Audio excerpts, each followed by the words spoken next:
Aujourd'hui, on fusionne mes deux sujets préférés, le cinéma et l'amitié. 4 films méconnus sur l'amitié à travers les âges, enfants, ados, jeunes adultes, adultes. On commence à l'enfance avec le film suédois We Are the Best de Lukas Moodysson, sorti en 2013. Stockholm, début des années 80. Bobo et Clara, deux gamines pleines d'énergie et de rage, décident de monter un groupe de punk sans savoir jouer d'un instrument. Avec l'aide de Hedwig, une jeune fille solitaire et douée à la guitare, elles se lancent dans la musique pour affirmer leur place dans un monde d'adultes qui ne les comprend pas. Entre amitié, liberté, concerts improvisés et coupe de cheveux ratés, on devient presque nostalgique d'un pays et d'une époque qu'on n'a pas vécu. L'un des trucs que je préfère dans ce film, c'est qu'il dramatise pas l'adolescence. Pas de trahison violente, pas de surenchère, juste de l'amitié, du bruit, du style et de la vie. On continue dans la période ingrate de l'adolescence avec le film français Bande de filles de Céline Sciamma, sorti en 2014. Mariam a 16 ans, elle vit entre l'école, ses petits frères et un grand frère trop autoritaire. Quand elle croise 3 filles pleines d'assurance et d'énergie, tout change. Elle rejoint leur bande, elle traîne, elle danse, elle rit, elle s'invente une liberté. À travers elle, Mariam cherche à devenir quelqu'un d'autre, peut-être simplement elle-même. C'est un film sur l'amitié évidemment, mais aussi sur l'identité, sur la puissance féminine et tout ce qu'on fait quand on a 16 ans pour exister un peu plus fort. Céline Sciamma a expliqué qu'elle voulait donner la parole à celles qu'on ne voit jamais au cinéma français, des filles noires de banlieue tout en évitant les clichés. Pari réussi. Next, la période où je me situe peut-être le plus, et sûrement beaucoup d'entre vous aussi. T'es sorti de l'adolescence mais t'es pas encore vraiment un adulte, tu perds tes potes du lycée et tu t'en fais des nouveaux. On s'arrête sur le film français À l'abordage de Guillaume Braque, sorti en 2020.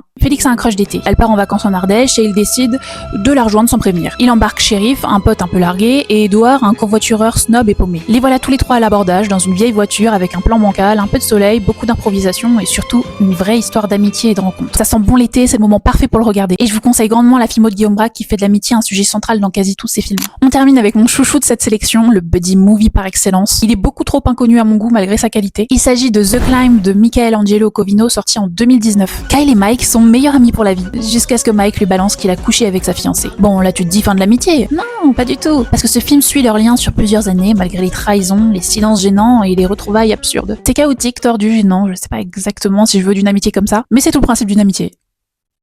C'est unique.